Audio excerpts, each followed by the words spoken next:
Hey, welcome to DM Journal Session 1. Finally, actually on my actual session reviews. Ran the first session, and we'll just jump right into it, I guess. Hey, we're not going to jump right into it because I have some issues. One, can hear my bird screeching. Hopefully, that will never happen again. Two, you can hear my Roomba cleaning, so hopefully you won't hear that again.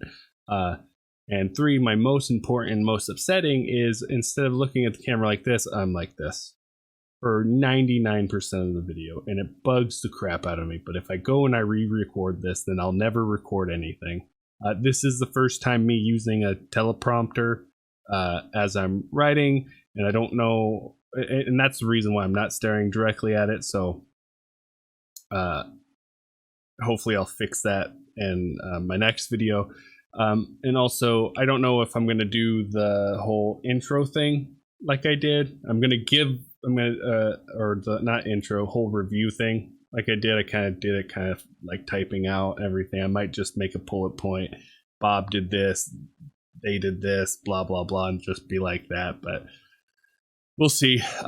Hopefully you guys enjoy it. Sorry about the issues. Also, the mic's messed up. I forgot to add that because if you actually can see it back here, mic wasn't as close as it's supposed to, so like my B's and the word floon and stuff like aren't as loud. So anyways, hopefully you guys enjoy it. Sorry about the little issues. Hopefully it'll be fixed in the next one. You guys have a good one. Bye. We start the campaign with Laurel Silverhand walking into a jail cell overlooking the burning dock ward that was started the night before to pull the attention away from the three masked lords that are already dead in the assassination attempt on the open lord herself. On the night of her attempted murder, she had a vision of a man of great power standing over a vast amount of gold and a beast of vast darkness pouring out from underneath it. As it grew in power, as it raged from the golden dragons, soon swallowing the gold and then engulfed all of Waterdeep. She knew she had to use her power, use her weave, to bring forth heroes, so she cast a spell that would end up costing a lot of herself. Her power was already weakened from the multiple centuries of her being alive and the loss of Mystria. And the spell was cast, and the weave brought forth 6 adventurers, ranging from a human druid and a bright maid. They may have seemed weak in her mind, but she trusted the weave and sent them away to the Yawning Portal to meet one of her contacts. The 6 misfits are dropped off by the guards of the Open Lord in front of the Yawning Portal. They walk into a crowded tap room. Warm candlelight illuminates tables surrounded by groups, everyone from nobles in finery to adventurers in battered and well-used armor. The hubbub of raucous conversations and laughter fills the air. You hear men in the corner yelling about some kind of bet, while the stink of sweat, spilled ale, and melting candle wax lingers on their nose. Over the music, they can hear clearly 2 old men yelling in the corner of bets on adventurers who travel down in the giant pit in the center of the tavern. They sit and meet a barmaid named Bonnie, and Warwick knew something was off about her, but couldn't tell exactly what it was, but she was different than everyone else in the bar. She took their order and left. They soon met the contact Silverhand had set up for him, Durnan, the owner and barkeep of the Yawning Portal.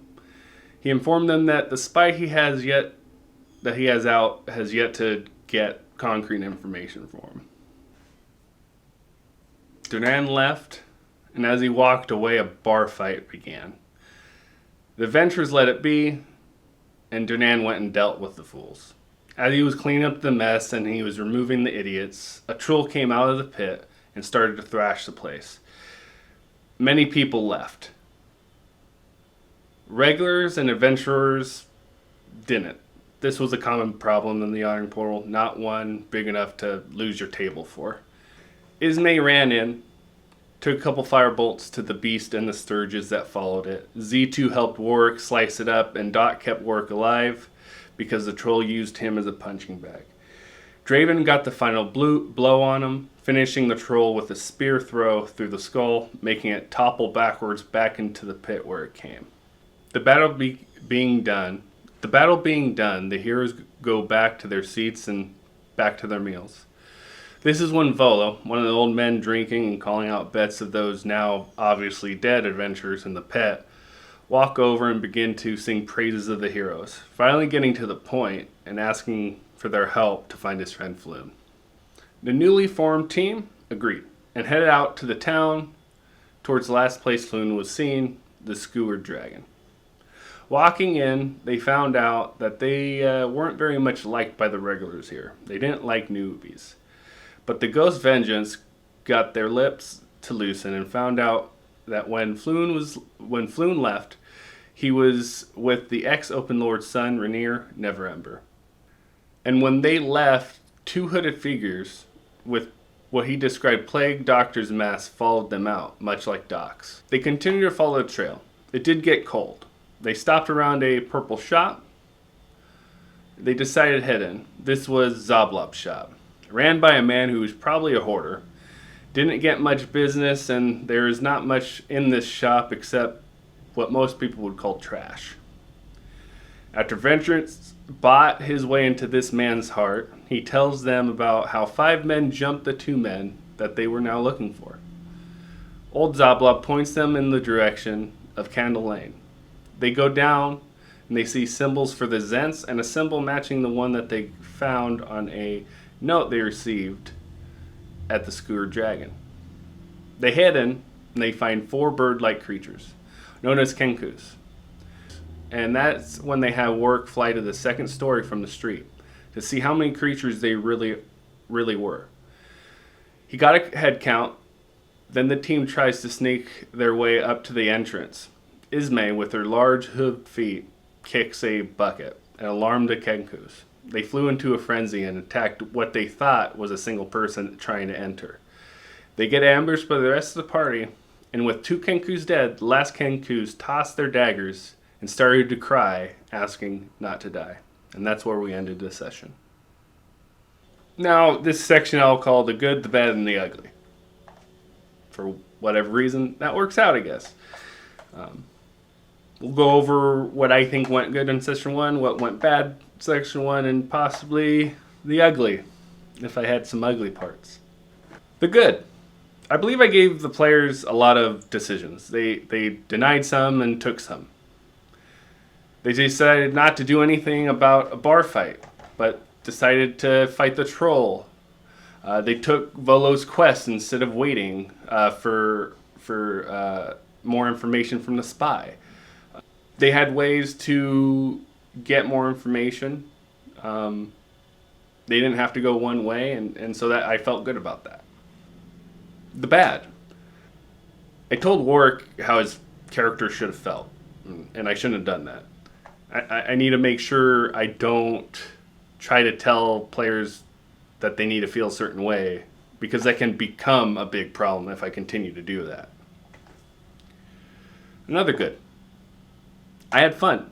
I believe this was the most different campaign a lot of us have ever had. I don't remember ever being this much talking between the players, and it was fun. I've never had this much conversation role-playing. It is. The bad. Now, the bad part of what I just said. I believe there's a couple players that didn't have as much fun as they normally would, because they like stabby more. And that might be because that's just their playstyle, which is fine. I don't think they didn't have fun. But yet again, it's only week 1. So week 1's always kind of weird. So, but, changing things up in a group, there's always good and pros and cons. Another, the good. Warwick using his flying abilities. He split the party to scope out the terrain. It was maybe my favorite part, even though nothing was really gained. And they split like I said, they split the party. I know from the past that this group hates splitting the parties. But now it could lead to them splitting the party more. And that can help create tension more. I can make fights more difficult, and they'll feel as it's fairer because they had a chance to look at the enemies before. They can scope out areas, and but them showing the creativeness of, oh, we have a character who flies. And it was really Warwick who did it. And he said, I'm going to fly up here. But him doing it and taking that chance and being able to do a head count, that was fun to me. That means I can make things a little bit more difficult later. And I won't feel bad if bad things happen because, hey, you guys have ways to find more information out. So that's cool. They don't know this, but I mixed up a bunch of symbols that I added them all together and explained to them. Now, I didn't add them to the game. We all play online, so I didn't show them a picture of the symbol that they saw. I just described it. And I literally spent weeks and weeks, and I am very far ahead in the prep. And so I have symbols from... I have a whole bunch of my campaign already prepped, and I mixed up the symbols. I got factions, I have symbols for a whole bunch of guilds, I have symbols that they're supposed to know this week and next week, all mixed together. And I put it all in, and it kind of got all jumbled up in my brain. And so when I described it to them, it's now messed up. So I have to make a correction next week.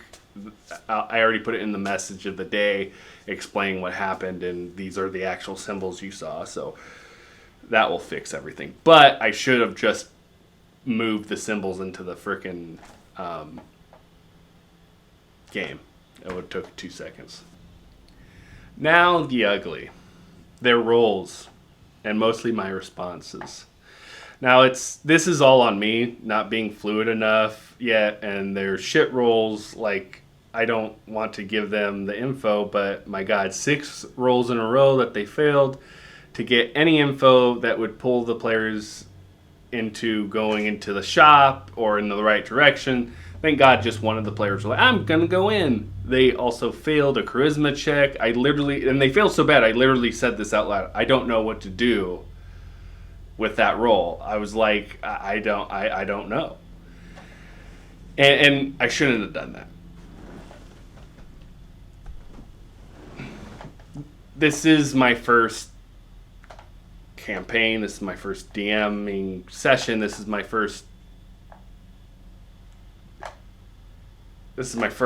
right? So me not being fluid is understandable, but like this actually upset me a lot after I said it. I was like, why am I responding? This should be in my head. But it was kind of funny. But like, you have to be fluid, and you gotta be able to think a little bit on your feet, just a little bit. Like even in my notes, like I've already started. I went through my my session 2 notes already and started adding how I would respond if they failed, right? Like, because there is that thought process. Okay, if you want them to get this information no matter what, why even have a check? Which I get, so I won't have a check there. But there are things that if they can't get the information, they don't get it. But I also think, I have a hard time thinking like, well, they need this information, but they'll figure out a way to get to the place they're going. So I got to just work into being more fluid, and part of that is just writing down an answer when they do fail a check, which I already started doing. But overall, we all had fun, and now I'm aware of stuff for me to learn and work on and get better with. The players don't really need to do anything. They really didn't do anything wrong. Anything that I brought up about the players doing, like their engagement and stuff, that's just me being worried about things, not necessarily, oh, they're doing something wrong. And in these videos, I'm not going to bring up their wrongdoings because, like, come on, this is about the DM fucking up and you guys learning from the DM, not the players. Plus, they didn't sign on for this. All right, So if you like it, hit like, subscribe, follow me on the stuff down below, and until next time, you guys have a great day.